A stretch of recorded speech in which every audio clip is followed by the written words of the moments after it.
With all that he's achieved so far, it's safe to say he is a global superstar. And guess what? He is right here in the studio with us today. Sami, we're so thrilled you can join us this morning. I know you have a busy day. You're going straight from here to rehearsals until about 8 o'clock tonight. So very honoured you can join us. So incredible shows coming up this weekend. What can audiences expect? We have a lot in store. Cultures, beautiful. See, for me, I'm interested in the unity underlying those beautiful cultures, you know, the art behind those cultures. And that's what I think, a taste of that, a taste of the beautiful artistic expressions that have come out through these age-old, centuries-old, millennia-old cultures. And I'm a lover of cultures. Now, this is your first performance since COVID, is that true? Because I know you did a couple of online concerts, obviously, in the last couple of years. What does it feel like to be back in action and to actually get to celebrate in person? It's very exciting. I should mention I'm a bit media shy. I usually dodge TV interviews. Well, we're so honored that you're actually here with us. Thank you so much. And yeah, you're I'm honored as well. Thank you, and I'm really. It's amazing what you guys are doing. You know, and I was watching the channel the other day, and I was thinking, wow, this is so smooth. You know, the ad libs, and because I know it's really difficult. There's a lot of last-minute things happening. We're supposed to be flattering you. I don't think you're wearing a superstar in the studio flattering us. But in terms of the. You know, for me, I think the concert, it will, if not for me, everyone should come for these incredible musicians. We have a very eclectic and interesting group of musicians from China, from the Middle East, of course, from North Africa, Andalusia, the Khorasani side. I mean, I'm performing, for example, the second piece that we're performing, called The Journey. I'm performing on the Robab, which is, you know, you have this name in different countries in the Middle East, but with the context that I'm referring to, within this context, is actually an Afghanistani instrument. It's a national instrument of Afghanistan. And when you think Afghanistan, you don't think Robab, you don't think music, but this country has a profound, you know, profoundly strong heritage when it comes to music. And history. So very excited for the content. And remember, this is new. I don't know if people know, but this is new content. Yeah, you're premiering new music. This is brand new content. I know people are flying in to come to see you. Yeah, I'm really honored, really flattered, and really excited to see everyone. And that's what I think is so interesting about your performances. We showed a little bit footage earlier. I mean, it's a theatrical, incredible experience. Your incredible voice, the poetry of the lyrics, but it's the music, the lights, the incredible musicians as well. You know, how does it all come together? What inspires you when creating something like this? I think it begins first and foremost with an amazing team. Don't be modest. No, I'm serious. We're working, for example, with AIM, the production team, creating this. I mean, this is the creme de la creme of production. They're really, really, really, really good. So we're really excited to be working with them. And also these incredible musicians. You know, we have an incredible group of musicians. And you'll see on the night, hopefully. They're just so good. They're really, really good. And also, I would add, aside from the theatrics, aside from the lighting, there is a sense of reverence, of profound respect for the subject matters. Like one of the pieces, I think it's the first piece actually. We have an intro, and then we have a piece called Knowing One Another. And this piece is in a pentatonic scale, so it's 5 notes. There's some harmonics as well, of course, but generally it's just a 5-note melody, refrain. And it's inspired by a passage from the Holy Quran, scripture, which talks about, I'm translating it, we made you from, O mankind, we made you from a single male and a female, and we made you into nations and tribes so that you may come to know one another. So it's a very, and knowing, we can say knowing and appreciating one another. I think it's really important that in this era of ours, globalized world of ours, modern world, we go beyond just, you know, talking at each other, but actually knowing one another. And this piece, and appreciating one another.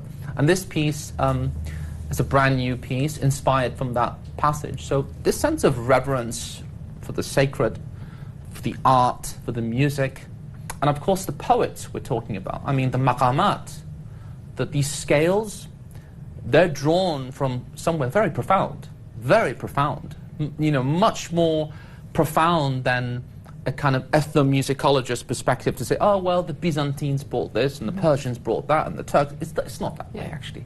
I mean, if you want to know a civilization, if you truly want to know a tradition, listen to the music. Because it's so powerful. Yeah.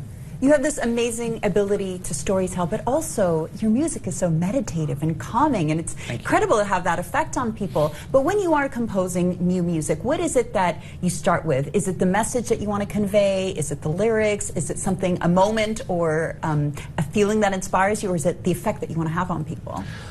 I think it's I have a profound respect and love, and I'm acutely aware of it since I was a kid, for that which is greater, that which is higher, and it's referred to by different names in different traditions.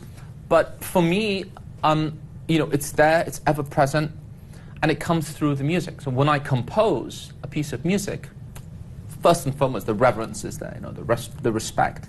It's not an authoritarian kind of respect. It's just this profound, it's there.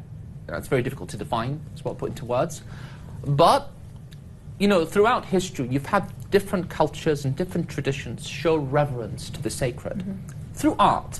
In Christianity, you have Gregorian chants, right? Beautiful Gregorian chant music, and the music of Bach, for example.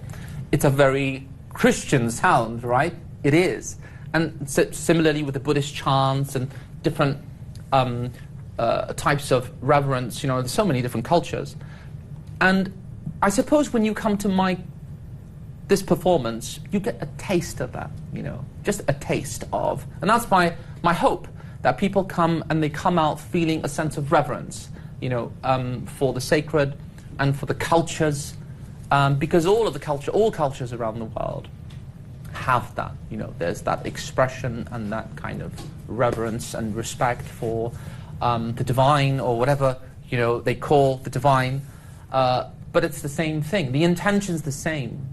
And although outwardly the manifestation is different, right? It may look different, but the unity behind it is the same. And that's what I'm interested in, that unity that binds us together. So it's outwardly different, but inwardly it's the same kind of, what they say, barakah, or grace.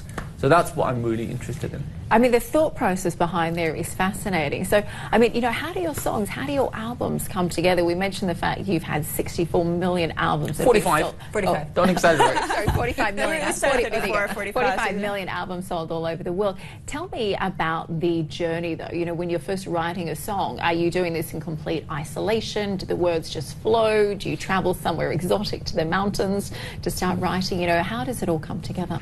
Thank you. Well, not to over-dramatize, but I don't really see them as songs. They're mostly pieces, compositions. Because a song is a 3 or 4 minute, not to look down on songs, but it's usually a 3 minute, and it's getting shorter, with the attention span, 2 minute a piece, a song with 3 or 4 chord progressions, quite formulaic, oftentimes.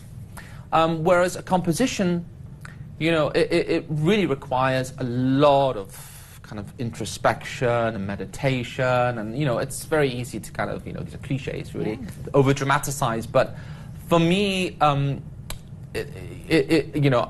do need to isolate, and I need to be in a special kind of place as well. So it's not like, oh, let's come up with some nice chords and let's come up with some. It's a different kind of process. And how long does it normally take to create something like that?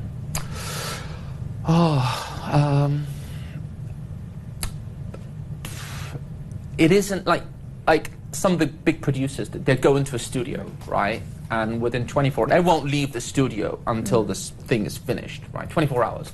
But for me, it's and others, I'm sure, it's different. It does take time It does take time. Now, just lastly, this has obviously been such a trying year for so many. This has been your first in-person concert in, I'm sure, a couple of years.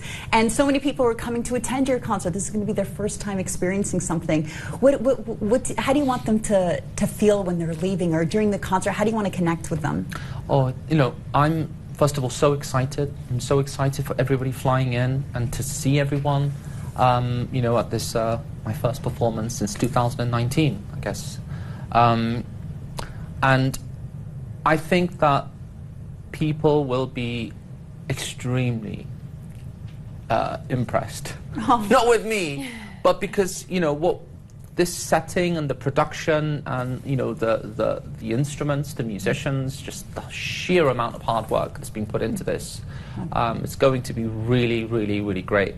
Well, I'm sure it is going to be a magical weekend. Thank you so much for joining us in studio. It's such an honor for Katie and I. Thank you so much. And best of luck. We can't wait to see you. Thank you. And you've got a busy day of rehearsal.